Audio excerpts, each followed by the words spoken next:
Vítaj, ja som Juraj, toto je B-Studio a v tomto videu sa dozvieš spôsob, akým tvorím svoje príbehy.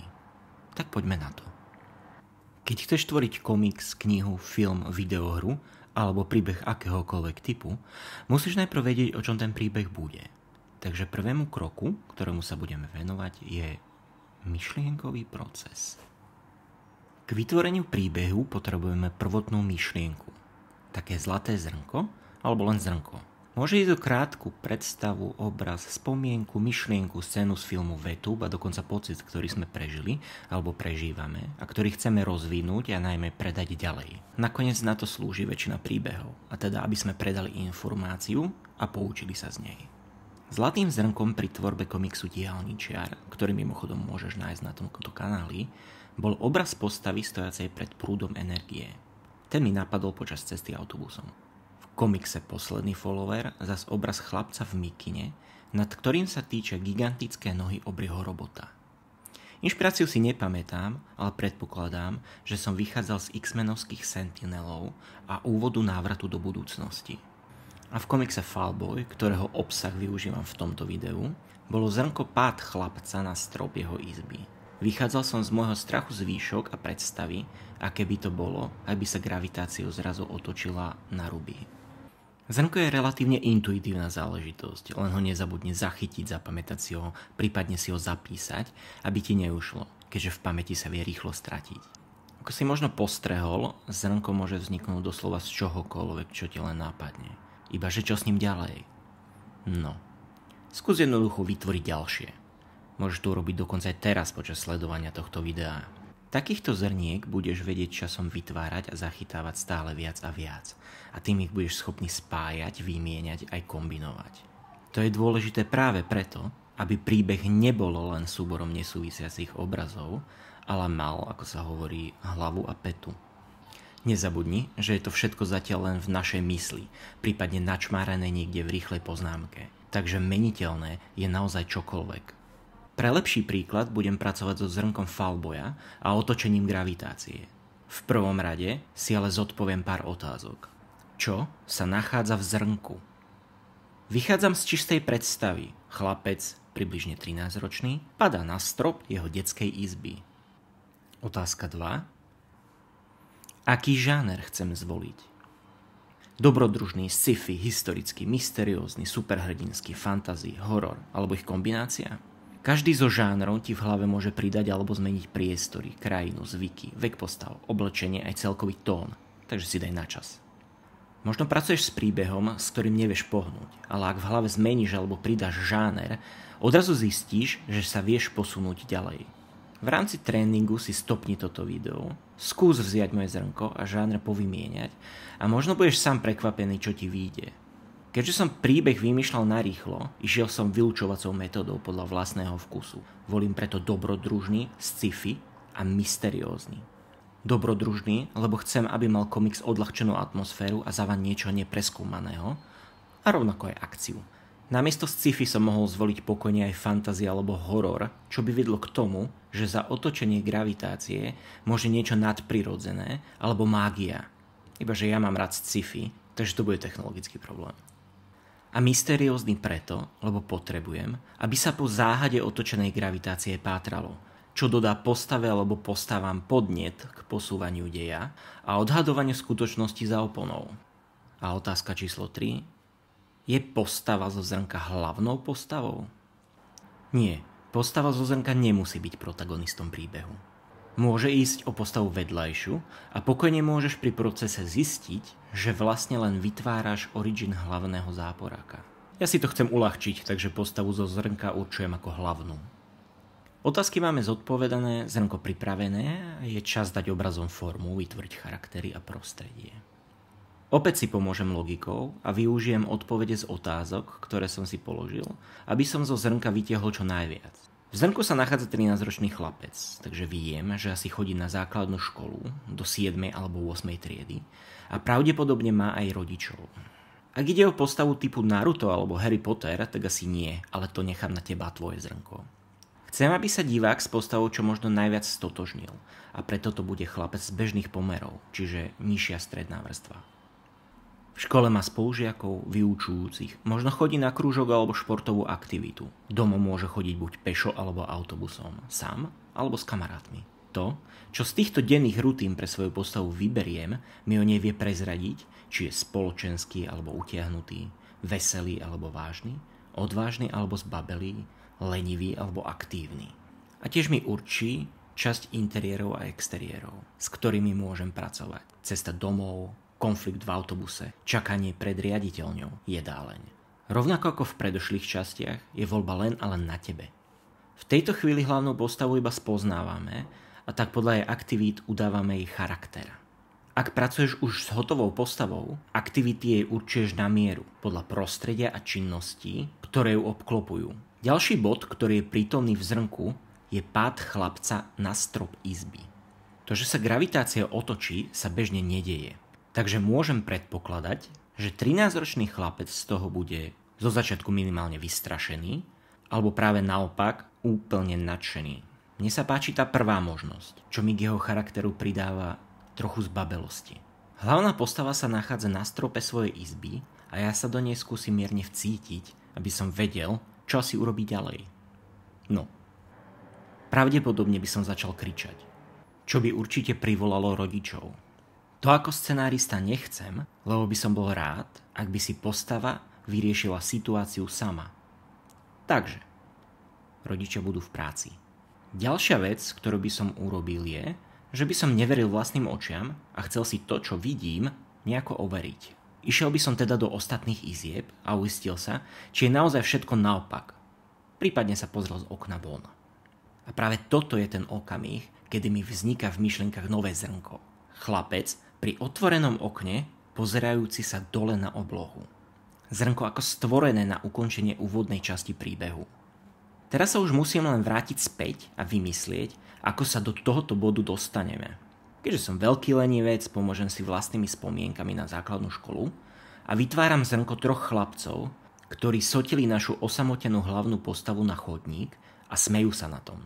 Získavam 3 nové postavy šikanátorov k dobru a keďže zrnko obsahuje vyeskalovanie predošlého konfliktu, musím sa dostať k príčine, ktorá k nemu viedla.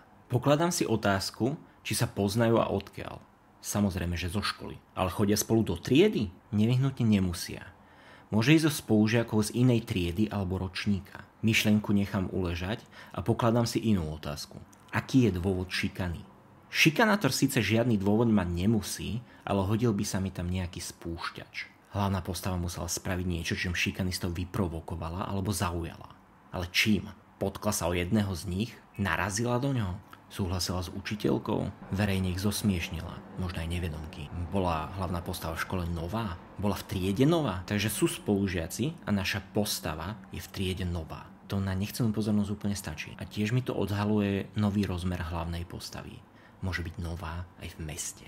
Mohla sa s rodičmi nedávno presťahovať, napríklad kvôli práci. Práve preto nemusí mesto a ani ľudí v ňom poznať a divák bude všetko odhalovať spolu s ňou. Tieto myšlienky nechávam opäť bokom, lebo viem, že sa blížim k začiatku príbehu, a teda predstaveniu hlavnej postavy. Každá postava v deji musí mať svoju predstavovačku. Moment, ideálne krátky, v ktorom ju divák spozná, stotožní sa s ňou a začne fandiť. Moja hlavná postava je v škole nová, čo sa spája s emóciami, ako sú nervozita, očakávania, vzrušenie alebo dokonca aj obavy. To sú emócie, ktorými si prechádzal alebo prechádza v živote každý z nás a dá sa s nimi stotožniť ľahko. S týmto vedomím púšťam zrkal na voľnobeh a hľadám varianty alebo konkrétny moment. A ty v tomto momente môžeš na chvíľu stopnúť video a vyskúšať si to sám. Tvoje zrnka mi potom môžeš poslať do komentára. Rád si ich prečítam. Takže ako predstaviť hlavnú postavu? Hlavnú postavu by som mohol predstaviť v jej prirodzenom prostredí, čiže doma s rodičmi, čím by som vedel neskôr v novej škole, v neprirodzenom prostredí, vytvoriť kontrast v jeho správaní. Venovať sa napríklad prisťahovaniu sa do nového bytu, alebo by hlavná postava mohla vystúpiť priamo pred školou z auta alebo autobusu. Mohla by prechádzať priestorom školy, čím by som divákom predstavil nielen hlavnú postavu a jej myšlienkové pochody, ale aj samotný interiér a taktiež exteriér školy. Hlavou mi prebieha aj zrnko, v ktorom hlavná postava sedí s šikanátorom v riaditeľni a podrobuje sa výsluchu od riaditeľky, prečo sa chlapci pobili. Každé z týchto zrniek mi je sympatické, avšak mám pocit, že mi príliš prekomplikuje úvod. A ja hľadám niečo možno jednoduchšie, no za to omnoho údernejšie. Možno ako vstupuje do triedy, kde je prestávkový ruch a po jeho príchode všetci stíchnú, ako sa to stávalo vo westernoch, keď kouboj vošiel do baru. Alebo by ho jednoducho predstavil hlas učiteľky, zatiaľ čo on by stál pred tabulou a dívala sa na neho celá trieda. Alebo chvíľu predtým, keď ešte len končí hodina, on vie, že bude učiteľkou vyvolaný a predstavený triede. Ruky sa mu budú potiť a nohy klepať. Bude túžiť, aby to mal rýchlo za sebou. Upokojovať sa, že to zvládne a bude to super. Učiteľka ho vyvolá, vystúpi k tabuli a v tom bum, zakopne, padne. Nezakopne, potkne ho šikanátor, na ktorého ešte aj padne. Na neho nie, na jeho batoh. Trieda sa smeje a šikanátor mu ešte aj vynadá, že mu padol na batoh. Na batoh, v ktorom mal tuš. Alebo to nemusel byť tuš. Mala to byť presne tá vec, ktorá mu postaví realitu hore nohami. Bingo. Našiel som posledné zrnko. S týmto vedomím ukončujem myšlienkový proces. Zrnka si pozbieram a tým sa dostávame ku kroku číslo 2. Koncept. V tomto kroku budeme zhmotňovať naše predstavy a myšlienky do fyzickej podoby a zaznamenáme základnú kostru deja, ktorú sme si v hlave vytvorili. Stačí ti k tomu papier, zošit alebo poznámkový blok v telefóne.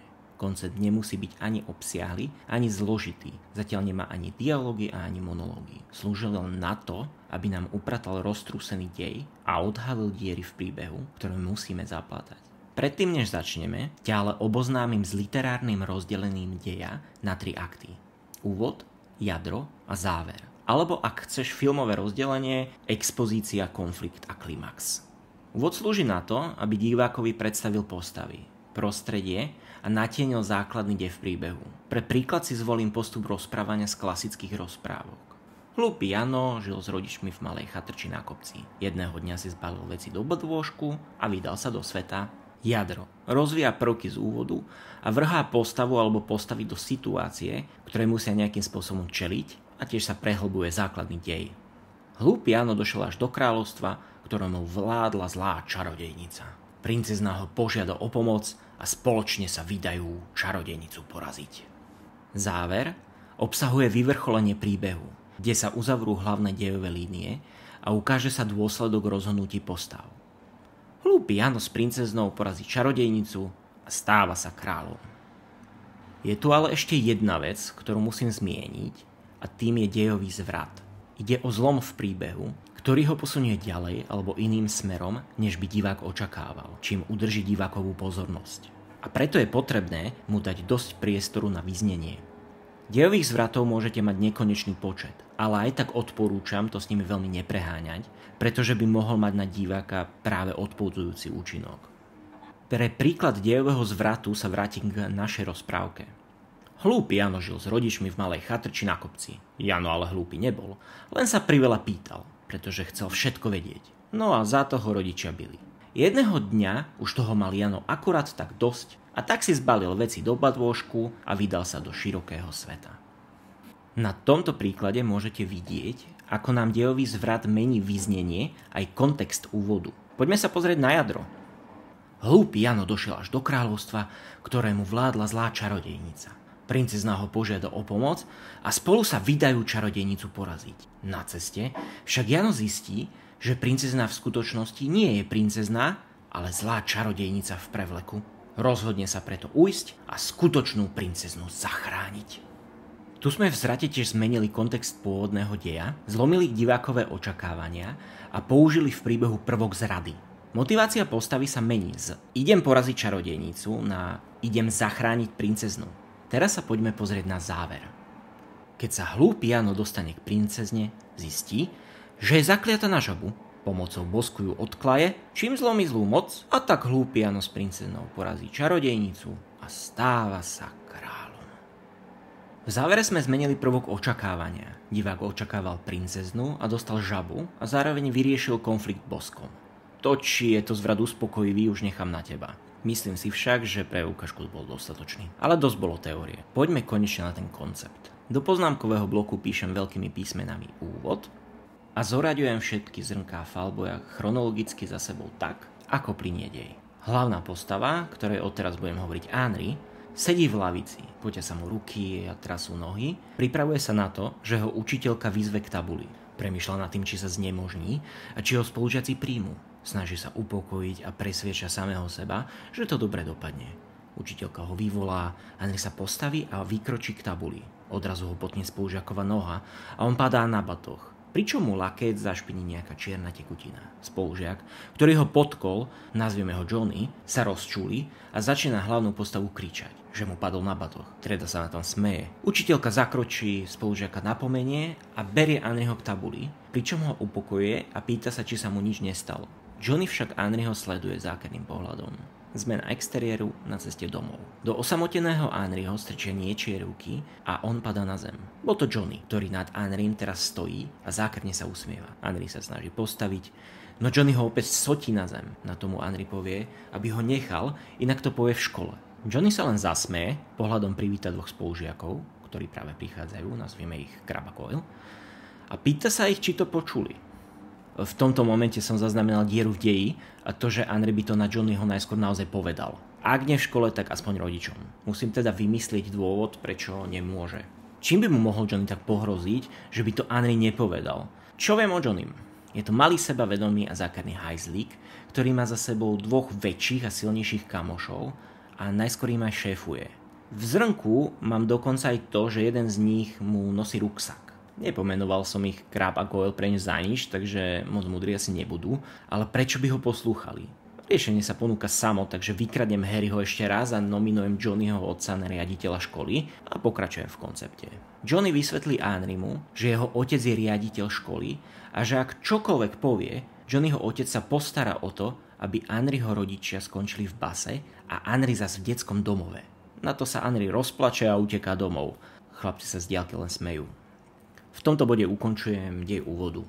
Postavy, prostredie aj konflikty deja mám zaznamenané a púšťam sa do jadra. Henry kráča k domu. Má červené, uplakané oči, pozerá do zeme a premýšľa. Vchádza do bytu, kde sú jeho rodičia a umývajú spolu riady. Pýtajú sa ho, ako bol v škole. Henry sa tvári, že dobre a povie, že si ide urobiť úlohy do svojej izby. Viem, že som predtým vravel, že rodičov z deja vynechám a že budú v práci. Rozhodol som sa ale ich prítomnosť použiť, aby som zdôraznil, že Henry je v milujúcom prostredí, ktorému na ňom záleží. Týmto umocním pocit Henryho vnútorného rozporu, či povedať alebo nepovedať, že ho šikanujú. Henry má pocit, že rodičov svojim chovaním chráni. Henry sedí vo svojej izbe opretý o rám postele a vzliká. Nerozumie, prečo mu chlapci robia zlé. Zrazu si všimne čiernu čmuhu na svojom lakti. Snaží sa ju zotrieť, no v tom sa niečo stane a Henry sa začne vznášať kúsok nad zemou. Nerozumie, čo sa deje a snaží sa zachytiť koberca alebo postele. Neúspešne.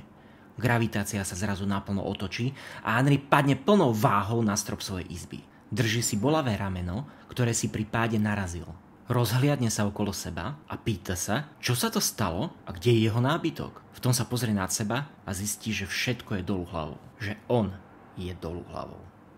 Poslednou scénou ukončujem jadro deja. Môžeš si všimnúť, že som pridal k pádu na strop aj zranenie ramena od prudkého pádu. Napadlo mi, že Henry musel voľne padať aspoň 2 metre a pád musel byť nečakaný. Takže drobné zranenie je na mieste a dodáva do deja trochu autenticity. Tak, poďme to uzavrieť. Henry sa stavia na nohy a neverí vlastným očiam. Rozhliada sa okolo seba a zbadá okno. Beží k nemu, aby sa presvedčil, či sa mu to nesníva. Otvára okno a pozerá sa von. Posledná scéna zobrazuje mesto dole hlavou a Henry ho na strope v okne, ako kričí od strachu. Tak, máme hotovo. Koncept je za nami. Tak toho tvorím a píšem ja. Nezaoberám sa veľkými a malými písmenami a ani gramatikou. Nevyužívam dialógy ani monológy, ale len popis situácií, ktoré na seba nadväzujú.